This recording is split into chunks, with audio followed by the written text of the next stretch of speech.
No one is coming to build your structure for you. You either build it yourself or drift inside structures other people built for you and somehow call it momentum. The calendar app won't save you, and the next book you read won't either. But you already know this. Here's what makes it hard. Drifting feels like patience. You tell yourself you're waiting for the right season, the right clarity, the right system to click. But waiting isn't patience. Waiting is surrender with a nicer label. The founders who survive aren't the most disciplined. I can tell you myself, I fall in that category. However, they're the ones who stopped waiting for permission to design their own container. And it doesn't have to take months. 7 days is enough to pour the foundation. If you stop planning the mansion, the bigger thing, the future projection. We treat discipline like it's a personality trait, something that you're born with or you're not. So when motivation evaporates and your boundaries collapse, the story goes, I'm just not disciplined enough. And that story's wrong. Discipline isn't the engine, structure is. Structure is what holds when motivation fails. When you're tired, when your week has already chewed you up and it's only Tuesday. Discipline will fail you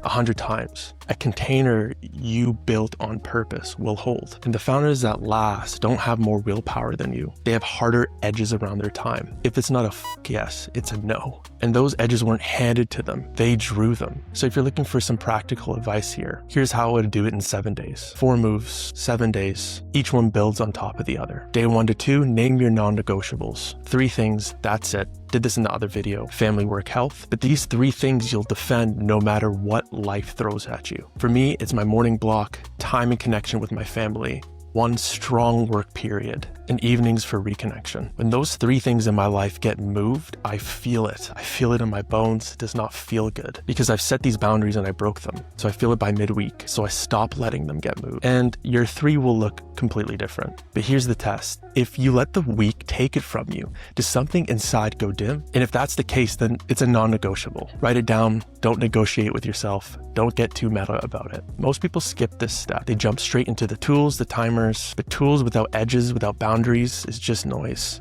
It's just things that will annoy you later on and you won't keep to it. So name these 3 things, then build around that. Day 3 to 4, build the bookends. The container needs walls. Mornings and evenings are those walls. In the morning, I would suggest a small ritual that pulls you into your day before the world starts asking for things. 15 minutes, something that signals, I'm in charge of this day. For me, it's coffee, silence, and sometimes a single paper. And most days, my monthly log, reflecting on the day before and reflecting on moments throughout the month. In the evening, I would suggest a shutdown ritual, a hard stop that tells your brain that the day's closed. No inbox, no tomorrow's planning and things like that. No planning at 11 p.m. while your kids are asleep in the next room. I mean, you could do that. There's a time and place for that. But that truly isn't dedication. What that is the drift wearing a different costume. You're burning the candle at both ends and you think you're gonna catch up in order to get ready for the next day, but you end up waking up tired anyways. The bookends are about sovereignty here. 2 small rituals that no one can take away from you, that you have, that you own, that you keep.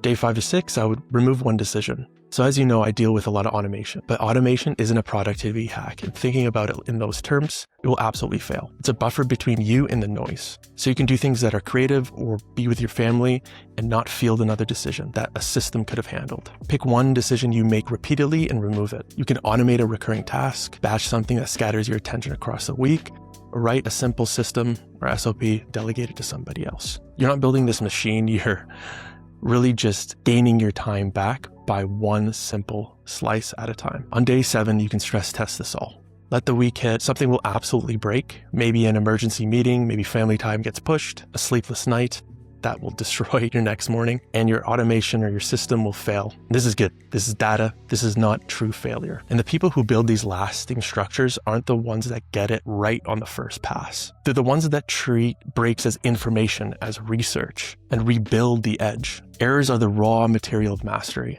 and perfection is the cage that you're trying to get out of. This is something I had to learn when I did my major research project. It seemed like every new piece of information led me to another new piece of information. And what seemed at first as a failure was really just a stepping stone into new insight. You can now look at what broke and you can be strategic. What edge broke here? Or was it even hard enough? Was the boundary hard enough? You can adjust, rebuild, and this container that you're building gets stronger every time you rebuild it. The container is the opposite of what people actually think it is. It's not about squeezing more out of yourself. It's actually about creating space to show up for what actually matters. Times when my son was learning to pull himself up, or there was life moments that happened, I found myself thinking about tasks and work. So try this out if you have a moment: 7 days, 3 non-negotiables, 2 bookends, 1 decision from your life removed. Stress test it. Pour the foundation, the mansion can wait.